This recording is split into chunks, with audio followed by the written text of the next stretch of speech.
या सगळ्याविषयी तुम्ही राज्याचे पोलीस महासंचालक आहेत त्यांच्याशी भेट घेतलात का किंवा हा सगळा विषय त्यांच्या कानावर घातलात का? मी आज टेक्निकलला बसलेली आहे. म्हणजे एक भूमिका जर आपण बघितली तर एक वुमन चाइल्ड डॅशबोर्ड मी बनवला होता. आता तो डॅशबोर्ड प्रेझेंट करण्यासाठी गेली 3-4 महिने डीजी समोर आम्ही प्रयत्न करतो. म्हणजे मी स्वतः लक्षही दिलेलं नाहीये. हाच महिलांकडे बघण्याचा समाजाचा दृष्टिकोन आहे.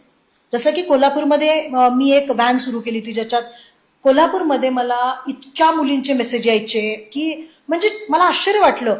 ओढणे, पाठीत धक्का मारणे हे अजूनही समाजात चालू आहे. कुठे आहे समाज म्हणजे माता?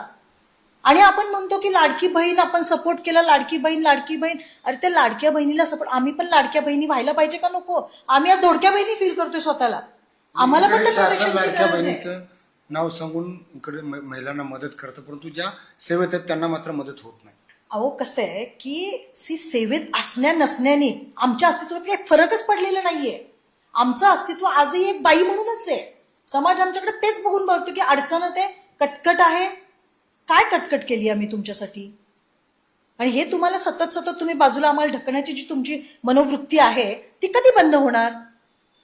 काय महिलांना बालकांना न्याय देणार? आज तुम्ही जर बघायला गेलं तर किती गुन्हे दाखल आहेत महिलांविरुद्धचे. डेटा काढायला गेलं तर आपल्याला दिसेल की प्रचंड प्रमाणामध्ये महिलांचे गुन्हे दाखल आहेत. विनयभंग आहे, अमुक आहे, तमुक आहे. प्रत्येक बाई आली पोलीस स्टेशनला की म्हटलं जातं अरे तिचं काय असंच आहे, ती बाईच नालायक आहे. बाई नालायक आहे, पुरुष कोण सपोर्ट त्याचं सर्टिफिकेट देणार? एक्झॅक्टली. एका मिनिटात नाही ती गुन्हा दाखल करायला आल्यावरच.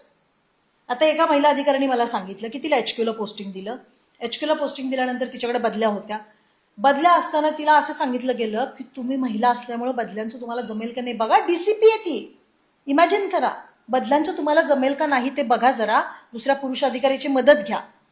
शी सेड मी खूप वर्षापासून करतेय, माझी पण 16 वर्ष सर्व्हिस झाली आहे, मला माहितीये ना कशा बदल्या करायच्या. तरी पण तिने एका महिला अधिकाऱ्याला, एक महिला कर्मचारी क्लर्कला महत्वाचं पोस्टिंग दिलं. तर त्याच्यात तो दुसरा पुरुष अधिकारी म्हटला बघा मॅडम तिला जमेल का, ती बाई आहे शेवटी.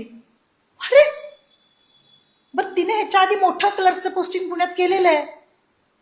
हे काय प्रकार आहे? हा दृष्टिकोन बदला.